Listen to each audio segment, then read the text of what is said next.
அது எந்த பிரச்சனை வந்தாலும், எவ்வளவு பெரிய நெருக்கடி வந்தாலும், எவ்வளவு பெரிய ஜாம்பவானாக இருந்தாலும், அவர் கரூர்ல இருந்தாலும் சரி, கோயம்புத்தூர்ல இருந்தாலும் சரி, யாரா இருந்தாலும்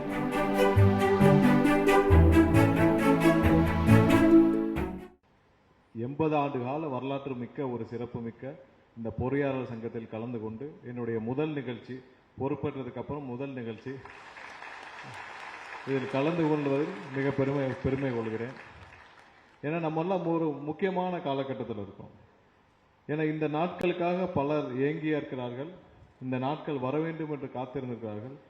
ஒவ்வொரு இடத்திலும் மக்களுக்கும் ஒரு அரசுக்கும் பாலமாக இருப்பது, ஒவ்வொரு இடத்திலும் இன்னைக்கு ஒவ்வொரு மாநிலத்திற்கும் ஒவ்வொரு உயர்வுக்கும் பாலமாக இருப்பது அரசு சார்ந்த நிறுவனங்கள் தான்.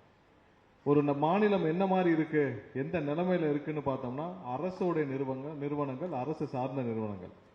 எதனால எவ்வளவு பெரிய சிக்கல் வந்தாலும், எவ்வளவு பெரிய இக்கட்டான சூழ்நிலை வந்தாலும் தனியாருக்கு தள்ளிவிட்டு அந்த நாட்டில் இருக்கும் நிர்வாகம் சிறப்பாக செயல்பட அரசும் அரசு சார்ந்த நிறுவனங்கள் தான் ரொம்ப முக்கியமான விஷயம்.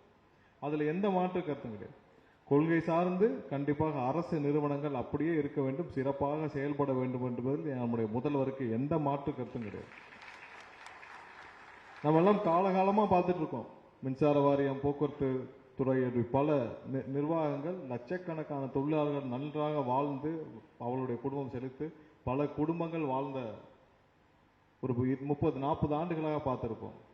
கடந்த ஒரு 20 ஆண்டுகளாக நம்ம எல்லாம் பார்த்து கஷ்டப்பட்ட விஷயம், ஏன் இந்த துறை இப்படி இருக்குன்னு. ஏன்னா ஒரு மாநிலத்துடைய உயிர் நாடி மின்சாரத்துறை. நீங்க போக்குவரத்து துறையில தனியாருடைய பார்ட்டிசிபேஷன் இருக்கு, தனியார் இருக்காங்க, அவங்களால ஒரு பேலன்ஸ் பண்ண முடியும். பட் மின்சாரத்துறை கண்டிப்பாக அரசு கையில் மட்டும்தான் அது இருக்க வேண்டும்.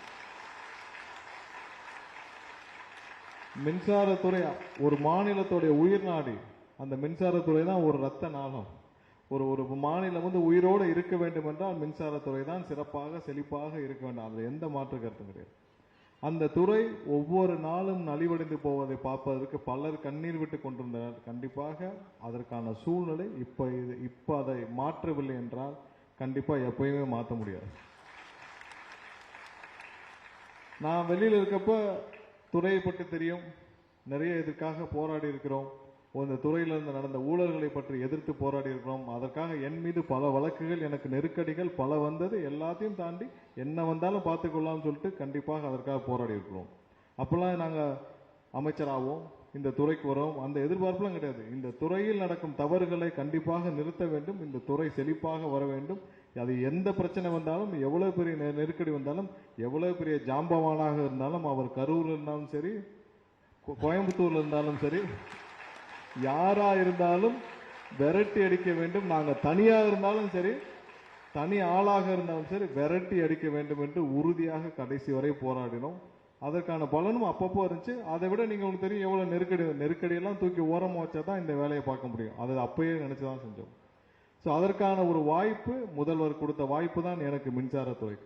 பிளே ஸ்டோர் மற்றும் ஆப் ஸ்டோரில் இருந்து பாலிமர் செயலியை QR கோடு மூலம் பதிவிறக்கம் செய்யுங்கள். செய்திகளை உடனுக்குடன் பெறுங்கள்.